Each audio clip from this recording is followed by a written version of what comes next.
This is the news on PBCJ. I am Simone Absalom.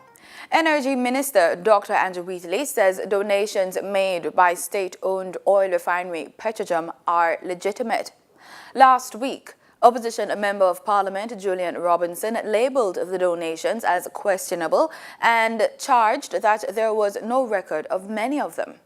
On Tuesday afternoon in the House of Representatives, Dr. Wheatley insisted the donations were under a well-defined system which predates the current Jamaica Labour Party administration. Mr. Speaker, Petrojam's policy was crafted in July 2002, recirculated in 2003, and reformatted in 2006.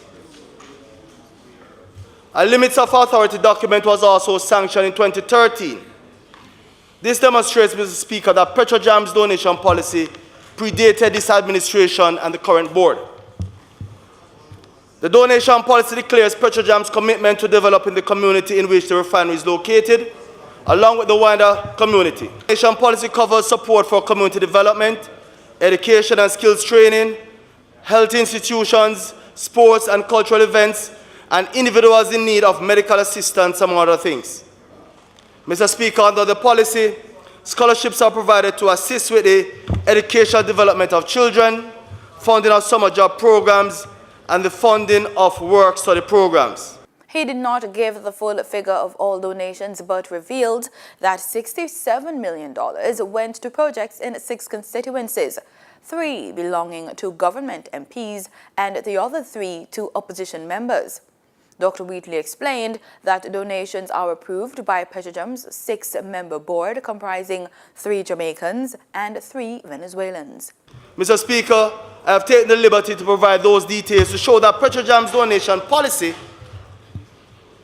and implementation is serious business, governed by a system of checks and balances, superintended by professionals and adhering to the guidelines set down in the policy procedure manual governing the activity. Opposition members, however, requested a breakdown of the amounts donated by Petrojam to projects in each constituency. Venezuelan government has yet to respond to the buyback offer. A few months is how long Energy Minister Dr. Andrew Wheatley is willing to wait for a favorable response from Venezuela regarding the Petrojam buyback. Minister Wheatley gave an update while speaking on Nationwide's Cliff Hughes Online recently. He says despite Jamaica's need to move ahead with plans to ensure its energy security, Dr. Wheatley didn't elaborate on the steps that would be taken at the expiration of the period. However, the government has made its intention regarding buying back its stake in Jamaica's oil refinery, Petrojam, known since early last year. This after U.S. sanctions against Venezuela threatened Petrojam's ability to conduct international business. The threat stems from the 49% stake Venezuela has in the state-owned oil refinery. The Windalco Bauxite Company, majority-owned by the Russian company UC Rusal, is under pressure as both local and overseas banks are allegedly refusing to do business with the company. UC Rusal, which owns 93% of Windalco, was among 12 Russian companies and their principals who were, in April, threatened with sanctions by the U.S. government over what the American authorities consider to be Russia's malign activities around the globe. Individuals, companies, and governments around the world who do business with UC Rusal also face the risk of sanctions by the United States. The U.S. sanctions have targeted oligarchs close to Russian President Vladimir Putin, who include Oleg Deripaska, owner of UC Rusal. UK's President Vincent Morrison says despite the fact that the sanctions have been deferred until October 2018, the banking system, both internationally and locally, have refused to do business with Windalco, and workers are being affected. He says the workers are sometimes paid in 2 parts their wages for the month, and the company has informed that the situation could become even worse financially come the month of June 2018. One of the 2 Antigua and Barbuda football team officials recently arrested on drug smuggling charges wept openly in the Kingston and St. Andrew Parish Court yesterday. This after the trial, which was scheduled to start, suffered yet another delay. The trial was scheduled to begin at 9 before Parish Judge Jacqueline Wilcott, but when the case was mentioned, the judge recused herself from the matter and transferred it to her colleague, Judge Broderick Smith. A June 14 date was subsequently scheduled. The postponement proved to be a bit too much for Danny Benjamin, the team's equipment coordinator, who could not hold back his tears. Benjamin, who had been sitting in the prisoner's dock shaking his head, covering his face with both hands, wept. He and his co-accused were arrested and charged with possession of ganja, dealing in ganja, taking steps to export ganja, and conspiracy after ganja weighing 3.6 pounds was allegedly found in their luggage on March 26 while they were returning home after the team's 1-1 draw with Jamaica at Sabina Park the day before. St. James Parish Judge Sandria Wong Small has ordered the immediate release of entertainer Tommy Lee Sparta, who was last week detained by police in Kingston, then taken to St. James. The decision was made after the police went to court yesterday in an attempt to justify the detention of the artist, whose real name is Leroy Russell, after his attorneys Tom Tavares Finson and Donahue Martin made a habeas corpus application.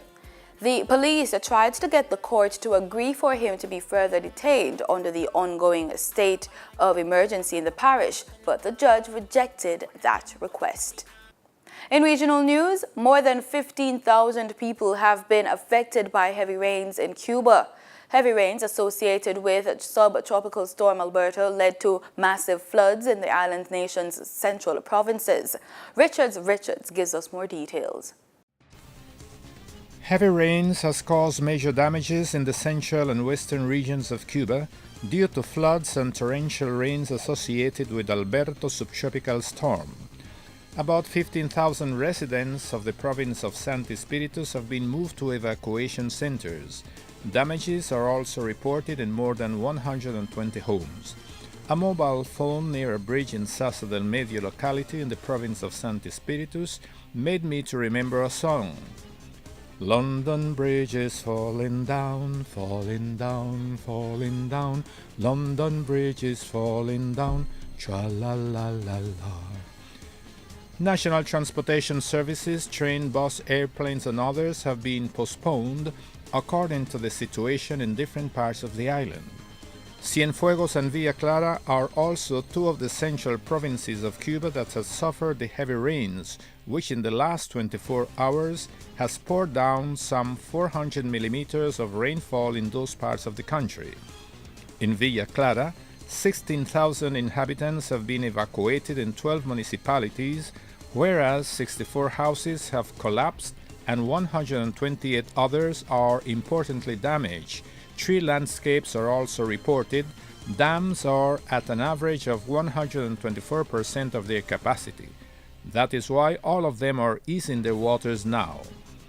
Since late April, rain has been falling throughout all Cuba, but from the 22nd of May, due to the formation and development of subtropical storm Alberto, the rains have been more intense and severe from Pinar del Rio, the westernmost province, until Holguín on the east.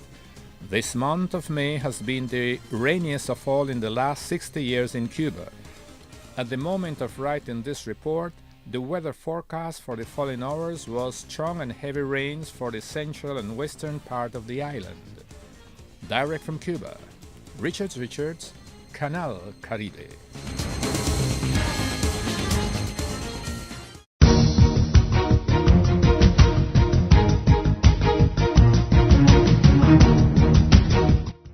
In sports, Test opener Kieran Powell will get the opportunity for valuable match practice ahead of the upcoming Test series, while Sunil Ambrose and Jermaine Blackwood have been given a chance to impress selectors again after being named in a 13-man Cricket West Indies President's 11 squad to face Sri Lanka starting today. The left-handed Powell will captain the side, which also includes fast bowler Miguel Cummins and uncapped batsman Jamar Hilton. both of whom were last week named in the squad for the first test. Though Powell was included in the test squad, he has been short of runs of recent times, and the contest at the Brian Lara Stadium offers him the ideal chance to find some form ahead of the 3-test series. And that's the news. Do stay with us. The weather report is next.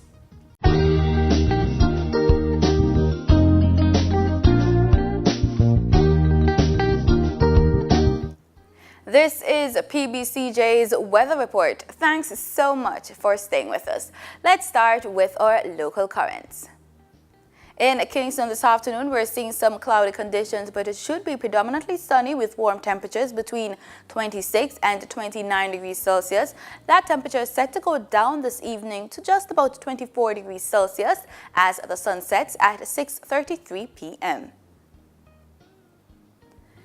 Over there in Montego Bay, St. James, we're seeing a forecast of pretty warm conditions throughout the day. Tomorrow, we can expect temperatures between 23 and 29 degrees Celsius. Let's take a look at what's happening across the island for the other parishes. For today, though, we're looking at the temperatures between 28 and 32 degrees Celsius. We're also seeing a forecast of cloudy conditions, but it should be predominantly sunny across most parishes. We're seeing really cloudy conditions forecast for Maypen and Clarendon over there in St. Thomas as well. Let's take a look at our forecast across the island for tomorrow. Temperatures between 29 and 33 degrees Celsius, so it's going to be pretty warm out, even though we're expecting some cloudy conditions across the island, and we could be getting some rainfall over there in Negril. In our forecast today, looking at the Caribbean, we're expecting some showers across several countries in the region. We're looking at possible showers over there in the Bahamas. We're still getting some rainfall today in Cuba. We're looking at rainfall for Antigua as well. We're seeing sunny skies, though, forecast for Grenada and over there in Mexico. Let's take a look at what could be happening tomorrow. We're still seeing rainfall for Havana, Cuba, over there in Santo Domingo as well. Cloudy conditions forecast for most countries across the region for tomorrow. And in the United States, we're looking at Los Angeles, Miami, and New York, as well as Atlanta on your screen. We're looking at rainfall forecast for tomorrow across these areas. We're also seeing temperature between 14 and 35 degrees Celsius, so it's still going to be pretty warm out in certain areas, even with the rainfall. And that's it for the weather report. Thanks so much for making it PBCJ. Remember, we are the People's Station.